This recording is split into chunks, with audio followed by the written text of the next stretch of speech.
Why your pilot's mental health is better protected now than ever before. I'm Captain Paul, and this is Fear Free Flying. If you're a nervous flyer, there's a good chance you've seen headlines about pilot mental health. Maybe the German wings crash more than a decade ago is still in the back of your mind. Maybe you've wondered, how do we really know the person flying the plane is okay? Today I'm going to answer that question honestly and completely and tell you why the system protecting you on that front is stronger right now than it's ever been in the history of commercial aviation. But before I get into it, if you're a nervous flyer and want a complete guide to help you through your next flight, I put one together and it's completely free. Check out the link in the description below. I want to talk about the culture of silence. Really want to talk about something I witnessed during my career that most pilots of my generation would recognize immediately. Flying is a profession that attracts a certain type of person: discipline, control, and capable under pressure. Those are strengths, but they come with a shadow. That same personality that makes someone good in the cockpit can make it very difficult for them to admit they are struggling. During my years flying in commercial aviation, I watched colleagues go through some of the hardest experiences in life: divorce, loss of a spouse, loss of a child, financial pressure, and the like. There's also a particular kind of loneliness that comes from a career that requires spending days and perhaps weeks at a time away from home. And on occasion, I watched some of these colleagues show up to fly while carrying a weight that would flatten most people. Not because they were reckless, not because they didn't care about safety, but because the system at the time created a terrible choice. Either seek help and risk your career, or stay quiet and keep flying. The FAA medical certification process, as it's existed for decades, essentially punished honesty. A pilot who disclosed a mental health condition, even something as common and treatable as depression or anxiety, risked losing their medical certificate, their livelihood. We need a medical certificate to fly. Also losing their identity, everything that they had worked so hard for so long. So many stayed quiet, suffering in silence, basically white-knuckling their way through difficult periods, hoping nobody noticed. Congress itself has now acknowledged this reality with a term that captures it perfectly: the impossible choice. Seek help and potentially lose your career, or stay silent and keep flying. For decades, that was the reality of pilot mental health in American aviation. Now, I'm not a medical doctor, and I can't tell you whether that silence, contributed to any particular outcomes that I witnessed. But I can tell you that the culture was real, the fear was real, and the aviation safety community has spent years grappling with that silence at a cost. Now, there's some incidents that really changed everything. There were two in particular that forced the industry and regulators to confront what the culture of silence was actually producing. In the year 2015, a German wings co-pilot deliberately crashed a passenger jet into the French Alps, killing all 150 people on board. Investigators found that he had been concealing a serious mental health condition. He kept it from his employer, the regulators, and specifically because he feared losing his medical certificate. The system created exactly the condition that made concealment rational to this guy and other people. More recently, in the year 2023, an off-duty pilot riding in the jump seat of an Alaskan Airlines flight attempted to interfere with the aircraft's engines.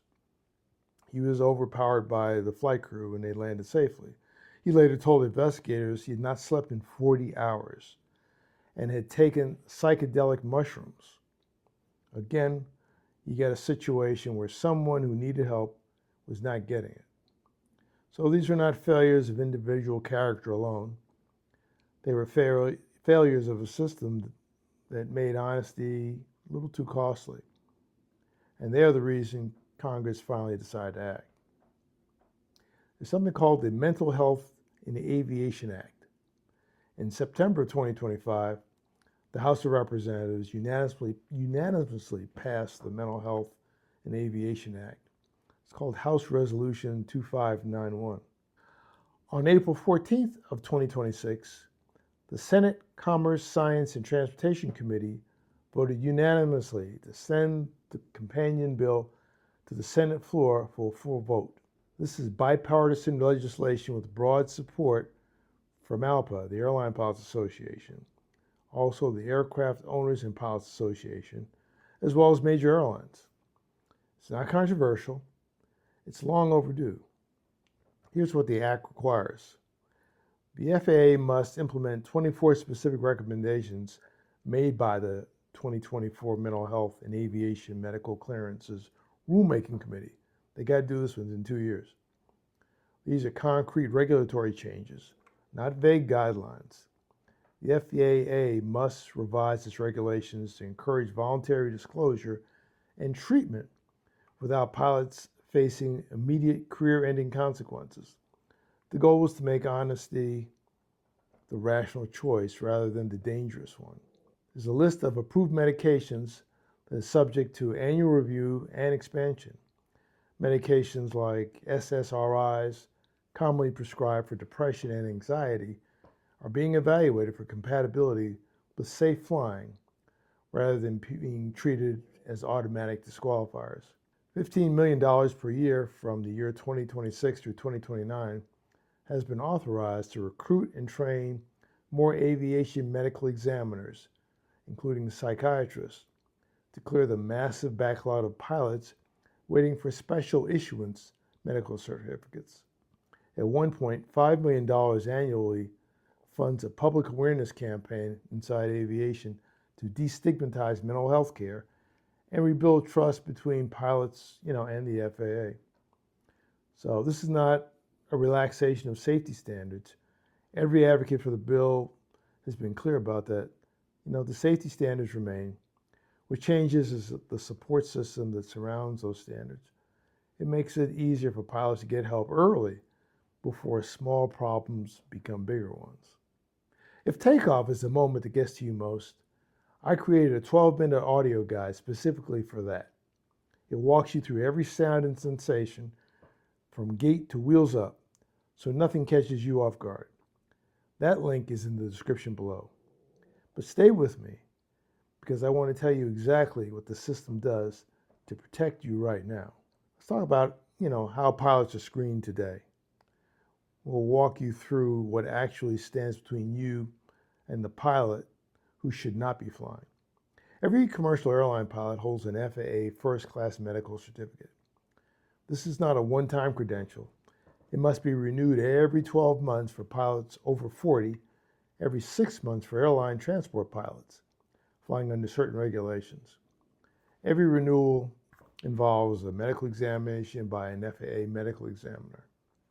Examination covers the health, vision, your physical health, vision, hearing, your cardiovascular system, neurological status, but it also covers mental health.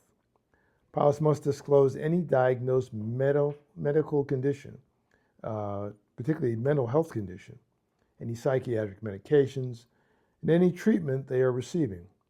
Lying on that form is actually a federal offense. Airlines add their own layers on top of FAA requirements. Most major carriers conduct psychological evaluations during the hiring process. You've got ongoing performance monitoring through line checks, where an evaluator flies with the pilot and observes their performance. He evaluates the whole crew, or she evaluates the whole crew. This happens regularly throughout a career. Captains and first officers monitor each other continually in the cockpit. The two-person crew system means no pilot ever operates alone without another trained professional watching. So peer support programs have expanded significantly. These are confidential programs where pilots can speak with trained fellow aviators about what they're going through without fear of immediate reporting or career consequences. The goal is early intervention, catching struggles before they ever affect performance in the cockpit.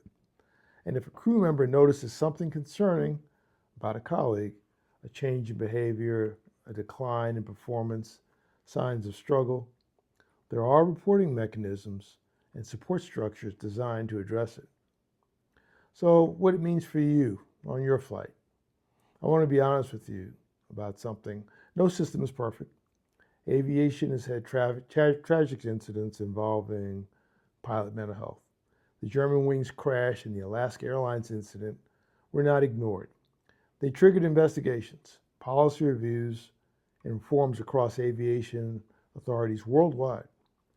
The response to those tragedies is part of what you benefit from today. More rigorous monitoring. You get better peer support, a regulatory environment moving toward encouraging disclosure rather than punishing it, and now federal legislation with teeth and funding behind it. So the pilot flying your airplane has been medically certified within the last 6 to 12 months. They have been monitored by the airline. They have another pilot right beside them watching. And increasingly, they have access to confidential support resources that pilots of my generation simply didn't have. The culture of silence that I witnessed during my career is being systematically dismantled. Not overnight, but deliberately and with real regulatory force behind it. Again, as I said, the system is imperfect. Every human system is. But it's more robust today than it's ever been. And it's getting stronger. If you're a nervous flyer, understanding what actually protects you on every flight, that's one of the most powerful things you can do to turn your calm into anxiety, that worry. Knowledge will replace fear. I created a 12-minute audio guide specifically for the moments of flight that frighten most people. The takeoff, the strange sounds and sensations that catch you off guard. That link is also in the description below. I'm Captain Paul Thompson, 50 years of flying, Wright Brothers Master Pilot Award recipient, and I'll see you again soon in the next video. Take care.